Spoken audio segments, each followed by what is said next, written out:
They are England's record champions, one of the most supported teams globally, and an economic juggernaut with the highest revenues in world football off the back of their branding and allure.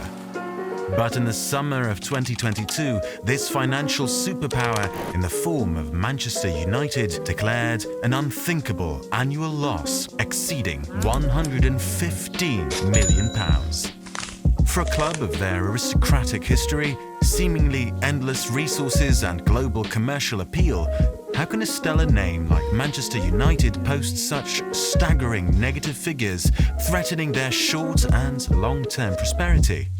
Just how is it possible that English football's long dominant force now finds itself, seemingly, on a path to economic turmoil? That search for answers is a puzzling financial drama with implications stretching far beyond the confines of Old Trafford to influence the next era of Europe's elite club scene, both on and off the pitch.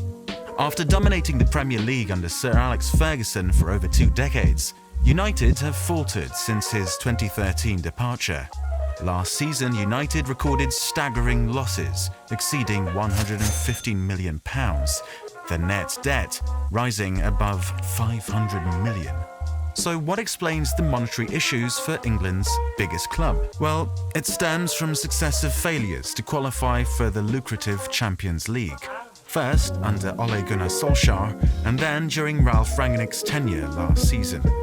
Missing out on Europe's elite competition deprives United of revenues averaging tens of millions per campaign. To put those sums into perspective, England's Champions League participants are forecasted to earn between £40 and £60 million each this season from UEFA prize money and broadcasting rights. Reaching the round of 16 or quarterfinals generates additional income from gate receipts and sponsorship too. So, for a club like United with their global commercial appeal, lack of Champions League football since 2019 has conservatively cost them over £150 million in income. This financial blow has been compounded by United's hefty wage bill. Last season, it topped £280 million. Only champions Manchester City spent more on salaries in the Premier League. Revenues couldn't keep pace, leading to over £115 million in declared losses last financial year. 2022 and 2023 showed little signs of immediate improvement. More gaping holes in the squad meant United were on course to miss out on vital Champions League revenue again. Their accountants were staring at heavy losses continuing. In response, the club sanctioned a record £225 million summer splurge to revive their on-pitch prospects. Big money signings like Anthony, Casemiro and Lisandro Martinez were recruited to aid their Champions League qualification hopes. But questions linger whether even these star arrivals will be enough, with further financial loss on the horizon unless United can return to Europe's top table under manager Erik ten Hag. That seems unlikely this term, meaning more monetary problems ahead in 2024. For now, the Glazer owners remain unwilling to sell Europe's highest valued club. They continue targeting new sponsorship deals to keep propelling commercial income in absence of Champions League funds. But further failure on pitch could spark widening fan protests off it, calling for a change of ownership guard to steady this financial ship. Because the reality right now is stark, an institution like Manchester United faces dilemmas threatening their short and long-term competitiveness. The years ahead seem filled with uncertainty. How deep will the ramifications of Champions League absence cut into Manchester United's profits? Could ongoing losses spiral into 9-figure sums that even their commercial might cannot mask?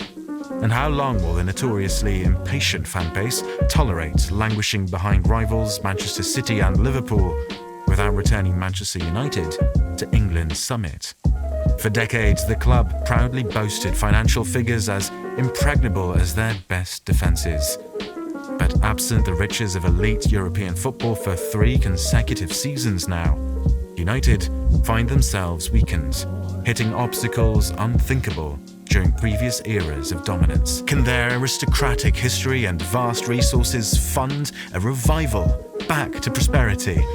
Or are we witnessing a new age of austerity at Old Trafford that forces a change of guard in the boardroom and manager's office? Either way, when giants stumble, the fall is felt far and wide. The fortunes at the Theatre of Dreams now carry implications that can reshape English football's dynamics both on and off the pitch. The next chapter of this esteemed institution now waits to be written.